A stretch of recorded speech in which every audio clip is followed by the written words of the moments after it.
Hello, I'm Tom, and this week I've been riding Moto Guzzi's V72 Racer. Somebody asked me without a hint of irony if retro bikes weren't a bit last year. But heritage sells and everybody's at it these days. Royal Enfield and Harley never stopped.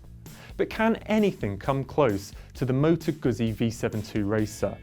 I mean, not many bikes have the guts to roll out of a garage sporting a chrome tank, red frame and plastered in the number 7. But the V7 Racer is no shrinking violet. But for a bike with so much show, where's the go? 47 horsepower? It's not a lot.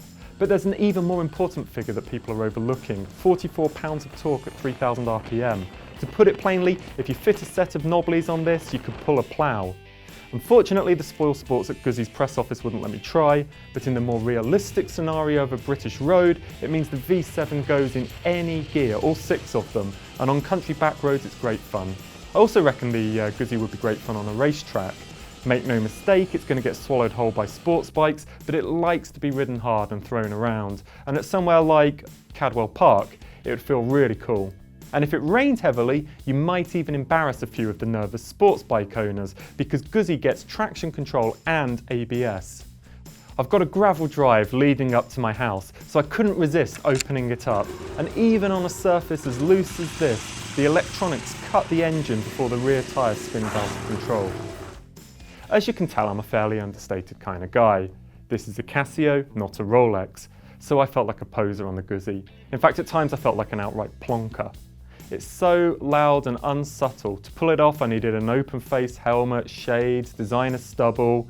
Instead, I was wearing a Vice textile jacket. Practical but hardly chic. The only thing I'm missing is, maybe not. In many ways, this should be the easiest review I've ever written. If you think it looks cool, then you'll buy it. If you don't, then you won't. No test ride required. For what it's worth, I'm both thrilled and appalled by the racer's style. Top marks for its audacity, but I can't help feeling it's gone too far. In terms of design, it's less Tamburini and more Lawrence Llewellyn-Bowen. It looks like one of his changing room projects, just a little bit gimmicky. That tank's pretty though. On a sunny day with a blue sky, then the chrome becomes a work of art. It's like a living mirror, look at this. And also very handy for checking helmet hair after a ride. But there's a downside. One rain shower and it streaks and it smears. Parked in London, it's soon dull with all the dust. It's going to take a real neurotic to keep up with the cleaning regime the racer needs. The riding position is sporty. You're forced forwards with the drop bars. And that tiny fly screen is surprisingly effective, and it keeps the worst of the wind off somebody, even someone as tall as me. The 21-litre fuel tank's also a blessing. You'll get about a 200-mile tank range from it. Remember, there's no pillion seat or pegs on the V7 Racer, so it's the perfect bike for lonely sociopaths. So what's the Guzzi up against? Well, there's quite a list, probably topped by Ducati's Scrambler, which undercuts the V7 Racer by nearly £1,600. And how could we forget Royal Enfield's Cafe Racer, the Continental GT?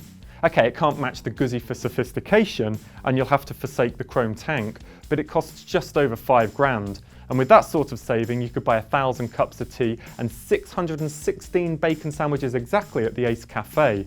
So it's your choice, a chrome tank and traction control, or a social life. If you think the Guzzi looks great, then you won't be disappointed by the way it rides. I really enjoyed my week with the Guzzi, and I was sorry to see it go.